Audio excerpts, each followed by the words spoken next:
Hey y'all, hey, welcome back to the Caravan of Love. And tonight we're going to be talking about ancestor altars. I had an interesting conversation today on Clubhouse when I was just giving out guided readings for free. And I spoke with someone who was actually about to start their altar, and I gave some tips, and I was like, this is an important topic to expand upon. I actually already had this in my notes to make. So let's go ahead and get into how to build your own ancestor altar.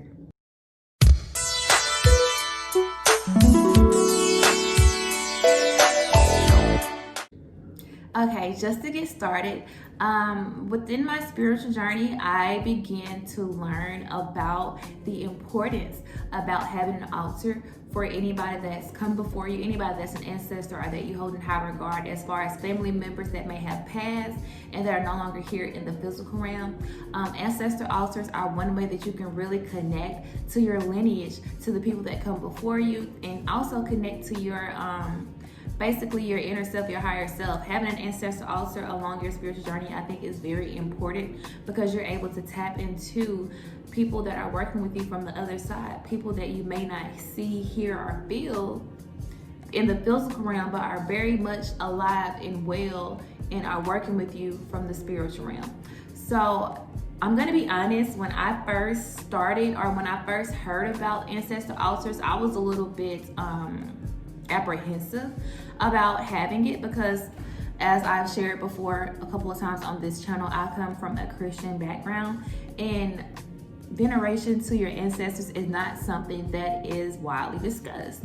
To me, at first, it felt, or I thought it would be weird, that it was witchy, and that it was something that was just like opening a portal to have different spirits within my place or within my home. And that was something that I just did not want to delve into without having the proper information. So that's when I began doing research.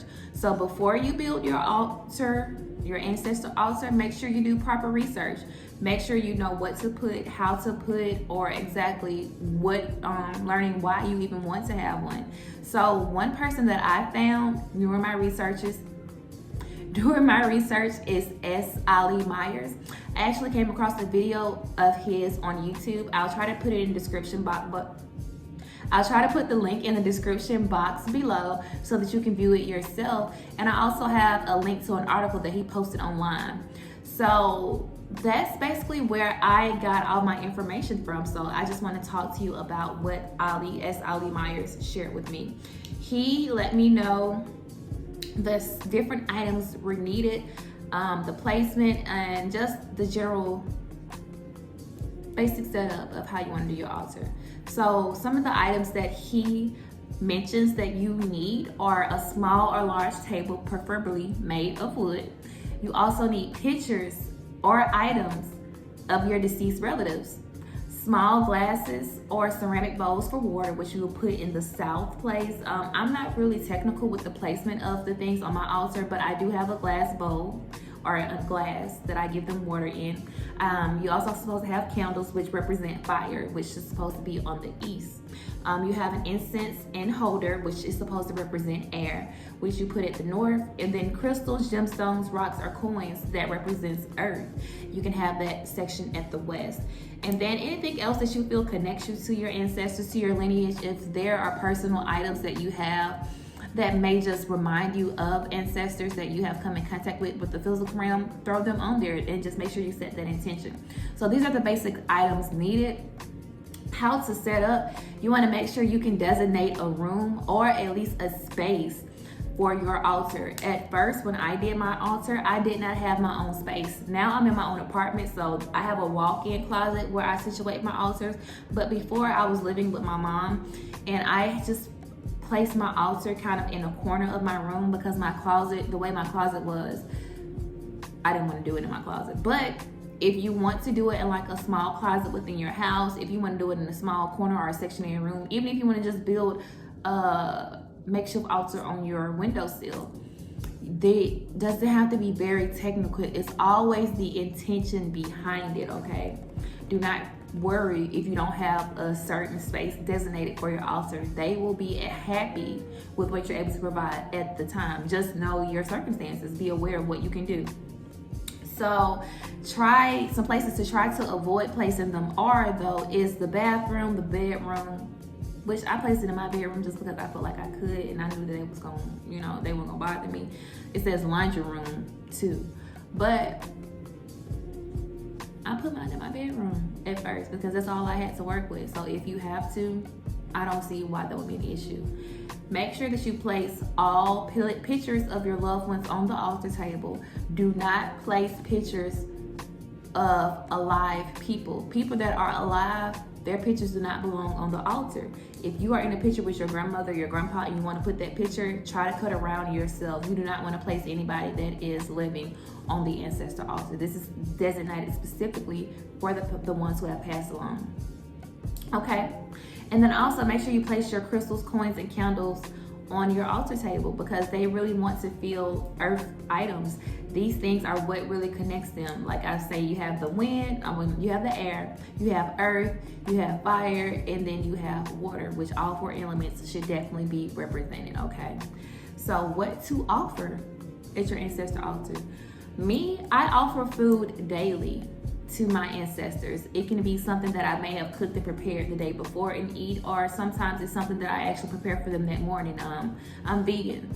I don't eat eggs and bacon, but sometimes if I have it in my fridge or if I've been able to buy some or somebody give, you know, I may cook some eggs and bacon. I don't eat churches or chicken or anything like that, but if I get like a wild hair in my ass and they want some chicken, I go buy some chicken. But I make sure they eat daily. If not, if I skip a day, which I rarely skip a day, it's because I'm out of town or that I couldn't get to it. But from Ali Myers instruction, you're supposed to feed daily. So that's what I've always done. Some things you can also offer are liquor, beer, alcohol, anything that is a vice like tobacco, even some weed. If you know some people that might have smoked weed, put a little blunt, put a little roach or something on there. You know, this is to give them offerings. They want to be pleasured as well in the spiritual realm. They want to have fun. Put a little drink on there, okay? Cigarettes work too. Tobacco definitely is something that is widely known that people put on their ancestor altar. So if they may have smoked cigarettes, make sure you get some little tobacco or some cigarettes or something like that.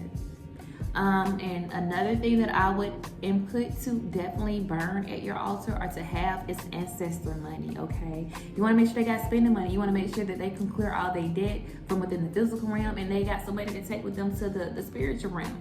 So hell knows ancestor money or anything of that nature that you just want to burn. I also have physical real money on my altar and I do not touch it. I do not spend it. It's theirs. It's a nice amount. To me, it's about 100, you know, it's a little something, it's a little change on there, but it's their money. That's what I've built up, and I just put it, if I have some cash, I put 20, I put 10, I put 5, I may even put some dollars, but just, I have coins on there too, but I want to give them money, so I give them real money as well as I've burned fake money or ancestor money. You can purchase these from S. Ali Myers' website, which is L9 Shop, but I purchased mine from a metaphysical store that's local where I am. They have some. So you can also find any online, but this is just a basic informational video about how you can set up your ancestor altar and give offerings to them. You also want to make sure that you're praying and you're speaking to them while you're there.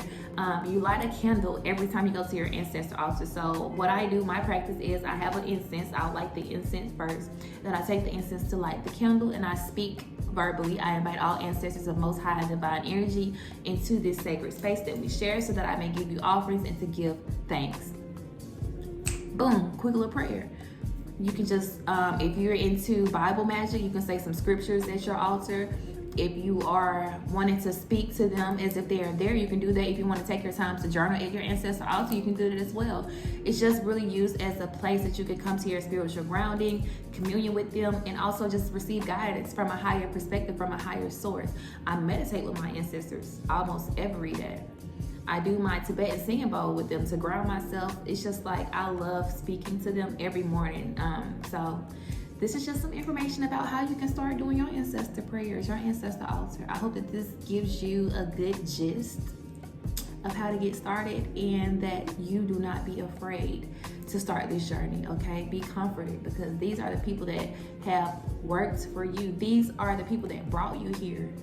You are your ancestors' wildest dreams. So for you to start speaking to them and giving them offerings, it's gonna open up a whole new level of consciousness, a whole new level of blessings and abundance, and just another way that you can really connect. I feel like it's really important to be connected always and balanced to some type of anchor of support, and that's what my ancestors are for. So I hope this message finds you well, and that you take heed, or at least, take some tips and build your own altar. I'll make sure to put all the description information, or the articles that I used in the box for you, so you can tap into that knowledge as well. And I send you peace, love, and light. Thank you for watching.